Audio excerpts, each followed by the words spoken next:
Hello everyone, my name is Tracy and I'm going to use this video to talk about my alma mater, Rice University.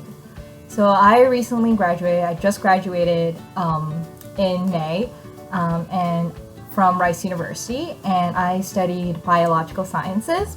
I'm originally from Brooklyn, New York, but I decided to take myself from the safe haven of New York into Houston, Texas, where I spent the next 4 years. And honestly, being at Rice was such an amazing experience. I learned so much, and I've learned so many new things from Rice, and I'm just really excited to share with you everything that I've experienced and all the resources that Rice has to offer. So firstly, there are some resources for first-generation low-income students. First thing is student success initiatives. So student success initiatives would probably be the primary source of resources for FGLI students. It's primarily used as a support system and to help develop methods of establishing success at Rice. SSI advisors are often used for time management, helping with the transition to college, engaging with faculty. And there are also FLI ambassadors, who are upperclassmen students who generally are also first generation low income, but also work with the SSI to help students with their transition into college. There's also Rice First, which is a peer-based mentoring program for FGLI students. And then there's Rice Emerging Scholars Program, or RESP. I personally believe this program is really cool. This is a summer residential program for incoming FGLI students who attended under-resourced high schools and are matriculating in the School of Engineering and the School of Natural Sciences. So what this program is used for is to help them prepare for the academic rigor of the STEM courses at Rice in the summer leading up to their first year. And it facilitates the social transition as well. I personally know a bunch of RESP scholars, and they're very, very close-knit. It's a really close-knit community, and I just believe having such a close-knit community in your transition into college is absolutely amazing. In addition to that, I also want to talk about first-year programs. Their primary goal is to work on transitioning all undergrads, not just FGLI students, but all undergrads to Rice, and their biggest project is Orientation Week, or O Week. And O Week at Rice is really not like O Week anywhere else. It's not only a transition in terms of academics, but also a transition in terms of into residential college life and into the social life of Rice University. So without further ado, I would like to start talking about residential colleges. Rice is really well known for their unique residential college system. Much of your support at Rice will come from a residential college. And the great thing about your residential college is that once you're a part of the residential college, you will always be a part of that residential college. So I'm from Brown College, and even now that I've graduated, I would always be a Brown College student. So there are 11 residential colleges. Each have their own different cultures, different traditions, different dorms, and different people. Assignment to the residential colleges are random. You will be meeting a bunch of different people from different majors, different schools, different parts of the world. I guess the easiest way to describe the residential colleges is that they're Hogwarts houses, except it's not based on major or field of study or personality at all. It's completely random. So each residential college has an A team, or the adult team. And that consists of the college magisters, the RAs, and the college coordinator. So the magisters are tenured faculty members, and they are the head academic advisors at the residential college. And they often live on the residential college, so in a little house called the magister's house.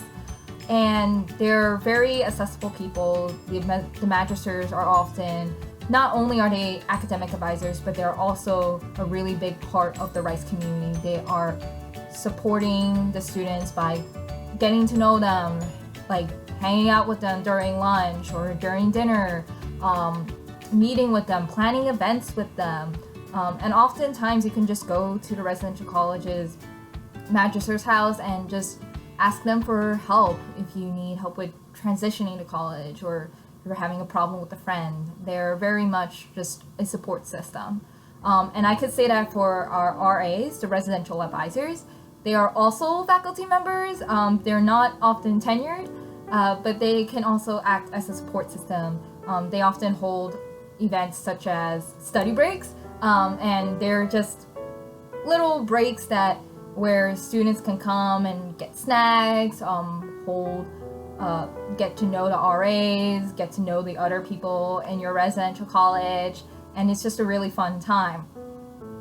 And then our final member of the A team is our college coordinator, and they're usually the people who are in charge of your mail, in charge of running the logistics of the college, but they are also, once again, another mentor or resource for you should you need it.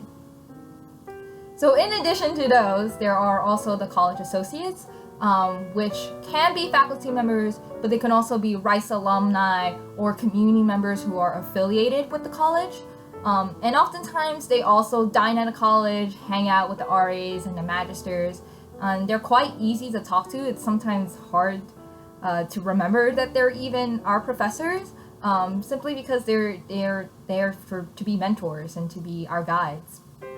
And once again, you can talk to them about almost literally anything. So in addition to all those, adult advisors, there are also student advisors.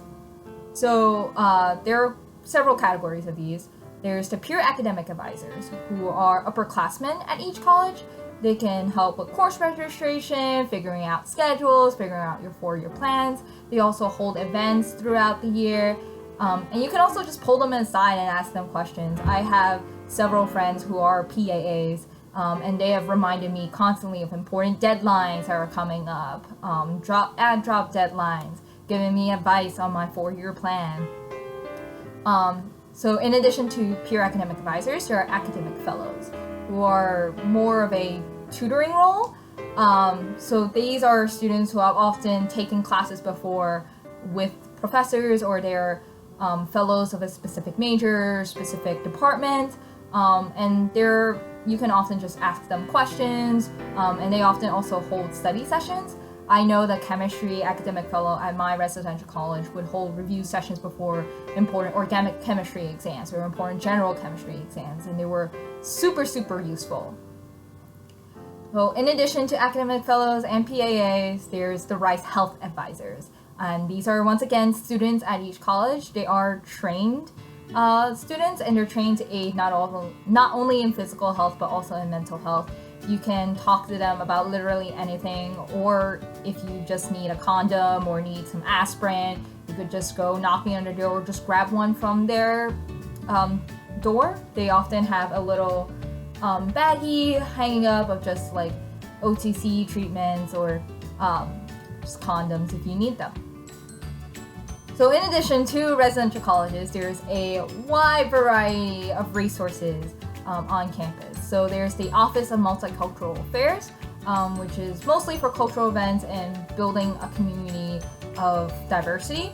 And they often hold cultural showcases, Africae, for example, held by the African Students Association. There's also Lunar New Year, Korean Culture Night, Ritmo, Rice Pride, and the Office of Multicultural Affairs often also have scholarships.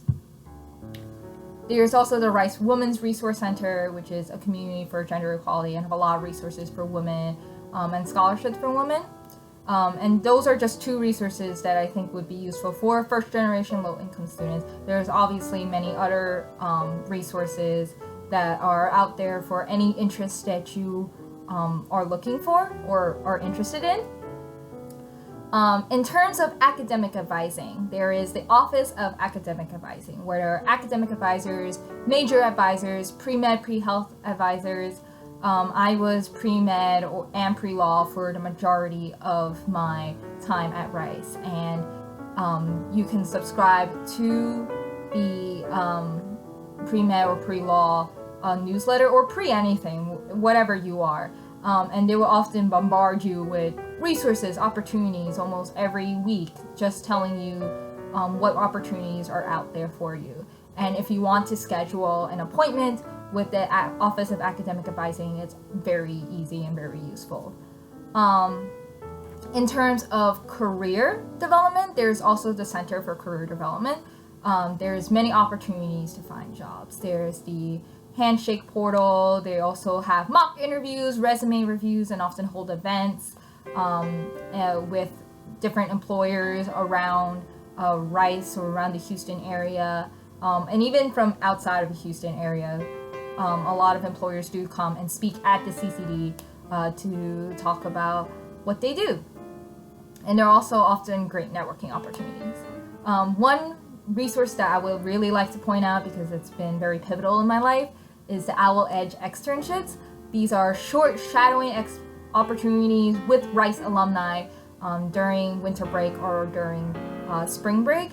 And they're really great opportunities for you to really discover what you want to do. I've definitely struggled to figure out what I wanted to do after graduation, and having Edge Externships really gave me a sense of what I wanted to do, and also allowed me to build this network of alumni who I'm really grateful for.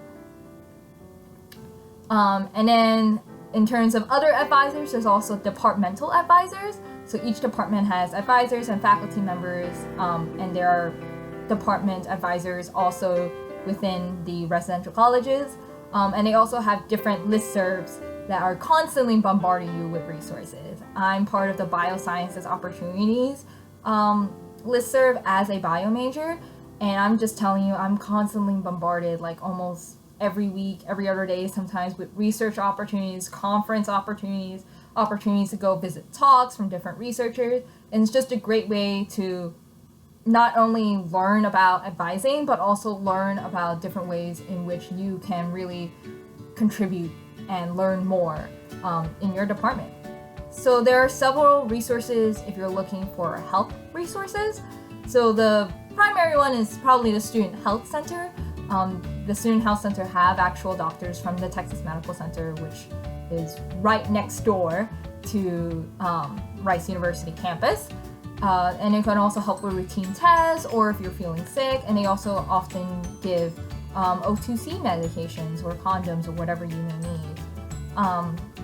In addition to that, there's also the Wellness Center and a Counseling Center. The Wellness Centers have wellness councils and are really just there if you want to talk or want to make a plan about improving your mental health. The Counseling Center have trained professional counselors and are good resources for people who are looking for therapy.